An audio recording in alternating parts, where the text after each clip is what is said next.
Excusez-moi.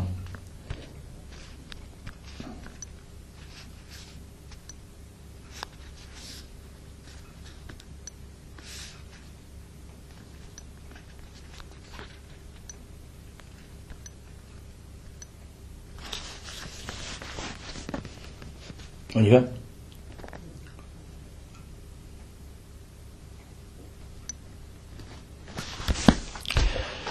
Chers auditeurs de Dialogue RCF, bonjour, au micro le Père Jean Guet du patriarcat de Constantinople, recteur de l'église Saint-Hermogène à Marseille. À l'heure où je parle, nous sommes, pour la chrétienté d'Occident, nous sommes pratiquement à la mi-carême. Carême de Pâques.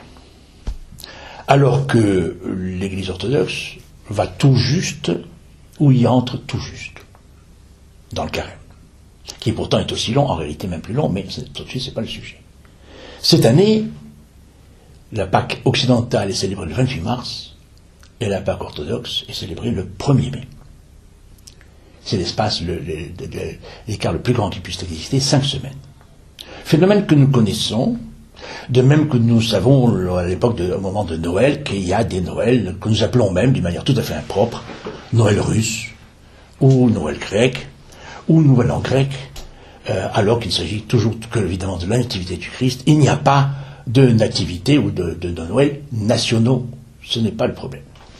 Il y a un problème de calendrier, nous le savons, mais je me propose d'essayer, là encore, de resituer les choses et de donner quelques explications. Notre civilisation, et même plus, toute la planète en réalité, vit sous le calendrier aujourd'hui, qui est en réalité le calendrier chrétien. Ou plutôt, qui en fait, le calendrier, nous avons hérité à partir du calendrier romain, de Jules César, mais c'est bien le décompte, c'est ce décompte-là, le décompte julien, qui s'est imposé au monde entier et qui continue de fonctionner. Je ne parle pas des calendriers spécifiques internes, liturgiques ou religieux comme en Chine ou ailleurs. Nous savons que dans d'autres calendriers ou hébreux, mais la société civile vit de ce calendrier-là. Ce calendrier donc est un héritage du calendrier romain de Jules César, qui avait été établi en 46 avant Jésus-Christ. Et d'une manière assez extraordinaire, le calcul de l'année scolaire, de l'année solaire avait déjà été assez précis et avait été évalué donc à 365 jours, 11 minutes et 14 secondes. Oui, c'est extrêmement précis. Et notre civilisation a vécu avec ce calendrier donc pendant 15 siècles. C'est au cours de ces 15 siècles, et surtout des 10 premiers siècles, que tout le calendrier chrétien a été fixé, les fêtes ont été établies, les dates ont été mises, que ce soit Noël, que ce soit l'Épiphanie, que ce soit l'Annonciation, que ce soit l'Assomption, et autres, et les autres. Nous distinguerons avec Pâques, qui est un autre cycle.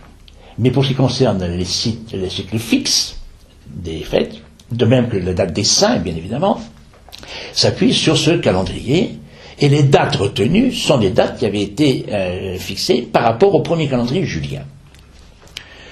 Au XVIe siècle, en 1589, voilà que les astronomes, parce que les deux choses se combinaient, viennent expliquer au pape Grégoire XIII qu'il y a une erreur dans le calcul. Il s'agit d'un problème purement astronomique, et pas du tout ni théologique, ni spirituel, ni rien du tout. C'est une simple observation.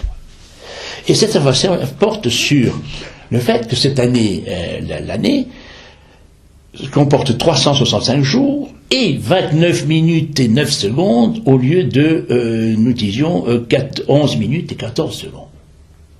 Ça peut paraître absolument ridicule. Mais multiplié par 1500 ans, cette nuance a fini par compter 10 jours. Et donc, le pape Grégoire XIII a accepté de s'aligner sur la correction, sur ce correctif scientifique, et donc, il a été proposé, et ça a été fait, je sais pas, on n'imagine pas ça aujourd'hui, le changement, le rattrapage des jours s'est effectué à l'époque, début octobre, n'est-ce pas, sur une dizaine de jours, Et donc, sur un peu plus, et donc petit à petit, on a sauté 10 jours, on a rattrapé 10 jours. Et en même temps, le calcul scientifique indiquait que si l'autre calendrier, et c'est ce calendrier qui s'appelle grégorien, mais il a été précisé que le décalage entre les deux calendriers, s'il devait se maintenir, s'accroîtrait au fur et à mesure. Et s'accroîtrait d'un jour par siècle. Et c'est ainsi qu'il faudra rajouter un jour par siècle si on reste au calendrier julien. Sauf une fois sur 4 siècles, pour être très précis, enfin, le plus précis possible. Une fois sur 4 siècles. Et c'est ainsi que, depuis le XVIe, si à l'époque le décalage était de 10 jours, il est aujourd'hui de 13 jours, entre le grégorien et le julien. Et c'est ainsi que le 25 décembre devient, sans la réforme, le 7 janvier, et donc c'est le 7 janvier que les Russes fêtent la nativité, fêtent Noël, et c'est ce qu'on appelle la Noël russe. Il n'est pas russe. D'ailleurs, d'autres patriarcats ont gardé le calendrier julien, comme celui de Serbie, mais aussi celui de Jérusalem, pour des raisons politiques compliquées à cause de la présence des lieux saints et du Saint-Sépulcre, et de toute la présence qu'il y a là-bas. Donc vous voyez, c'est un problème tout à fait extraordinaire qui est purement scientifique, c'est un problème de calcul. Mais peu de gens le savent. Et donc sur ce phénomène purement astronomique se greffe une certitude de tradition, voire d'identité, qui fait qu'il y a encore aujourd'hui de très grandes difficultés à faire bouger les lignes à ce niveau-là. En réalité, j'en veux à la Providence, car, d'après les calculs astronomiques donc, il aurait fallu changer d'un jour tous les siècles, mais malheureusement, sauf une fois, tous les 4 siècles. Or, une fois tous les 4 siècles est tombé en 2000. Ce qui fait qu'en 2000, il n'y a pas eu de rajout supplémentaire pour ceux qui pratiquent le calendrier julien. Si ça avait été fait, en 1900, ça a été fait. Mais en 1900, si vous voulez, au 19e siècle, il y avait 12 jours de décalage, et en 1900, ça en a fait 13. Mais aujourd'hui, qui le sait, qui s'en souvient? Personne. Il faut aller au cimetière pour le voir, pour voir la différence. Sur les cimetières russes en France, c'est pas les gens qui sont morts au 19e siècle, il y a 12 jours de décalage, il y a 12 jours, il y a 2 dates. Si en 2000, avec l'accélération aujourd'hui, la mondialisation de la communication et de tout, si en 2000 il avait fallu changer et rajouter un jour, ça aurait bousculé les consciences et les esprits. La Russie et les autres auraient dû accepter de comprendre que Noël n'est plus le 7 janvier, mais le 8 janvier. Comment ça? Et on aurait été obligé d'expliquer tout le processus. Ceux qui survivront jusqu'en 2100, il n'y en aura sans doute pas beaucoup, ou ceux qui naîtront aujourd'hui, si rien n'est fait d'ici là, en 2100, il faudra rajouter un jour, et il y aura donc 14 jours de décalage entre le calendrier grégorien et le calendrier julien. Voilà le fond du problème. Mais alors, au départ, ce qu'il y a, c'est que bien évidemment, venant du pape, il n'y avait pas d'ONU, il n'y avait pas de SDN, il n'y avait pas d'organisation internationale, scientifique. Venant au fond, le pape, c'était l'autorité la plus internationale à l'époque, au XVIe siècle. Et la réforme venant du pape, il n'était pas pensable pour les pays orthodoxes d'accepter de recevoir cette réforme. Et donc, à ce moment, le monde orthodoxe l'a complètement ignoré.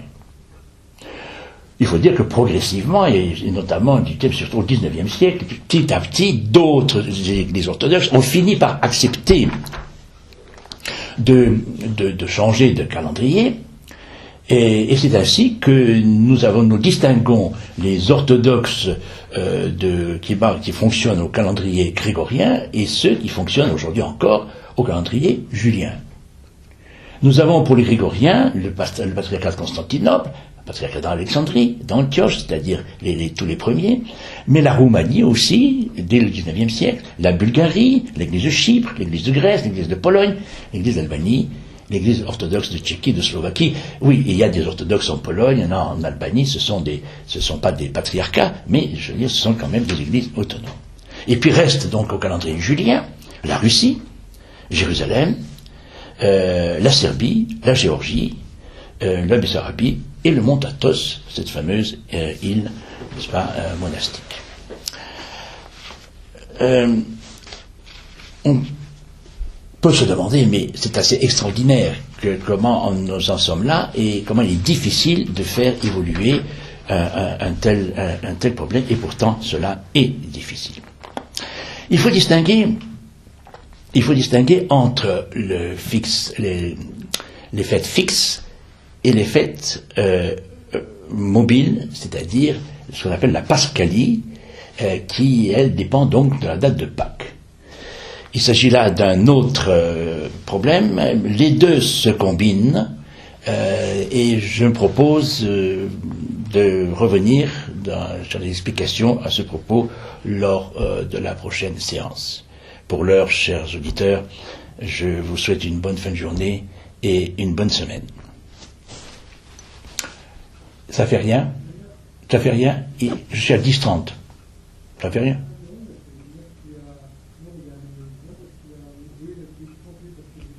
C'est pas grave. Parce que sinon, là... Alors maintenant, il faut que je fasse une séance complète. Et ça va être peut-être plus délicat. Alors il faut que je réfléchisse.